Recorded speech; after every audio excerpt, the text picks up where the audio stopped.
ஷே வேஸ்டோ பஞ்சாயத்து போர்ட்டில் உள்ள கணக்கு கையெழுத்து போடுற அனைத்து உள்ள கணக்கில் பஞ்சாயத்து போர்ட்டில் உட்கார்தான் நாற்காலியில் உட்காந்து நாடி கேட்டு போட்டு இப்போ ஒத்தரவா துட்டு ஒட்டிட்டான். இன்றைக்கி நாங்கள் கணக்கு போட்டாச்சு. அவன் உட்காந்து அவன் கரெக்டாக, ஏன்னா அவர் கணக்கு கும்பமேளம் சிவராத்திரி முடிச்சிட்டாரு.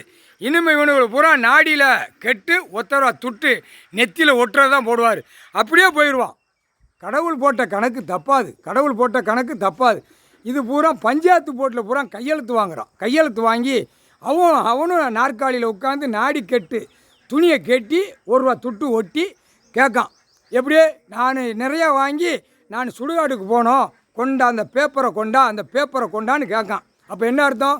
கோர்ட்டில் எல்லாருமே லாயர்லேருந்து நீதிபதி வரைக்கும் எல்லாருமே புரிஞ்சுக்கிடுவேப்பா, கணக்கு போட்டார்.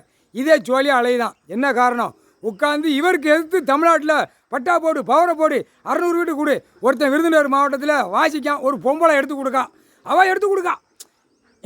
இவன் வாசிக்கான். விருதுநகர் மாவட்டத்தில் ஒரு மந்திரி வாசிக்கான், குழலை ஊதுதான், பின்னாடி 2 பேர் கொட்டு மேலே அடிக்கான், ஒருத்தன் சிங்கி தட்டு தான். எப்படி? இதே சோழி. இவர் உட்கார்ந்த உடனே இவர் உட்கார்ந்துருக்கார், இவருக்கு எதிர்த்தா இவன் பட்டா போட பவரை போட முடியுமா?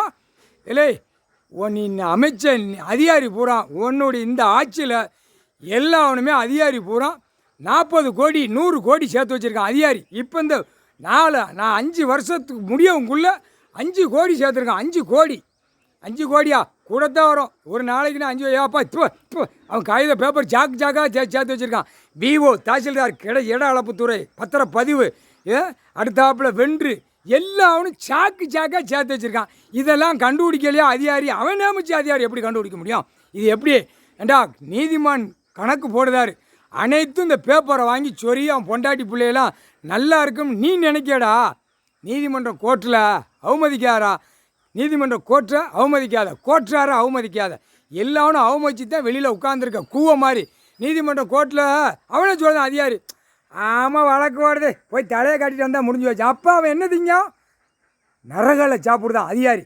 உள்ள நீதிமன்றத்துக்கு போகிறோமே, நீதிபதி கோர்ட்டார் உட்காந்துருக்காங்களே, நம்ம அரசு வேலை பார்க்கமே, உள்ளே போய் தலையை காட்டினா அவங்க எச்சு தான் துப்புவாங்க நம்ம மூஞ்சில். அந்த அறிவு எனக்கு இருக்கா? ஆணுக்கும் பெண்ணுக்கும் போவோம், வக்கீல் இருக்கான், நம்ம போய் உள்ளே தலையை காட்டிட்டு வரோம்னு போகிற ஏலே அகம்பாதம் முடிச்ச வேலை. இதுதான் கவர்மெண்ட் வேலையாடா? நீ 1008 தப்பு செய்கிறதுக்கு இதுதான் கவர்மெண்ட் வேலையா? கவர்மெண்ட்டெல்லாம் முடிச்சுட்டாரா? இப்போ நீ இந்த கவர்மெண்ட்டில் சேட்டை ஒன்று பூரா உள்ளே தூக்கணும்ட்டார், தூக்கி ரிவிட்டு அடிச்சு போடுவார். கோயில் குளம் பூரா கொட்டு மேலே அடிச்சுட்டு அலையுது. இல்லை ஒன்றும் கிடையாதா? அங்கங்கே பேய் இருக்குடா, பேய் இறக்கி விட்டார். பேய் தான் ஆடும். பேய் நான் தான் முனியாண்டி ஆடுதேன், நான் தான் மாயாண்டி மாடை ஆடுதேன், நான் தான் எசைக்கி ஆடுதேன், நான் தான் கருப்பேன் ஆடுதேன், நான் தான் வீரபுத்திரன் ஆடுதேன்னு பேய் தான் ஆடும். ஏன்னா அவன் பேர் வச்சிருக்கல, அவன் அந்த ஆத்மா உட்காந்து அந்த பேரை சொல்லி ஆடும்.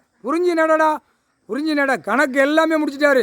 சாமியாவது ஏதாவது கிடையாது. இப்போ உள்ள கணக்கு நீதிமான், நீதித்துறை, நீதிபதி, ஜட்ஜி, நீதி அரசர் 4 கணக்கில் உட்காந்துருக்காரு. மானிடத்தில் அடக்கி துவைச்சி அறுத்து விட்டுருவார். ஒழுங்கா போங்கடா.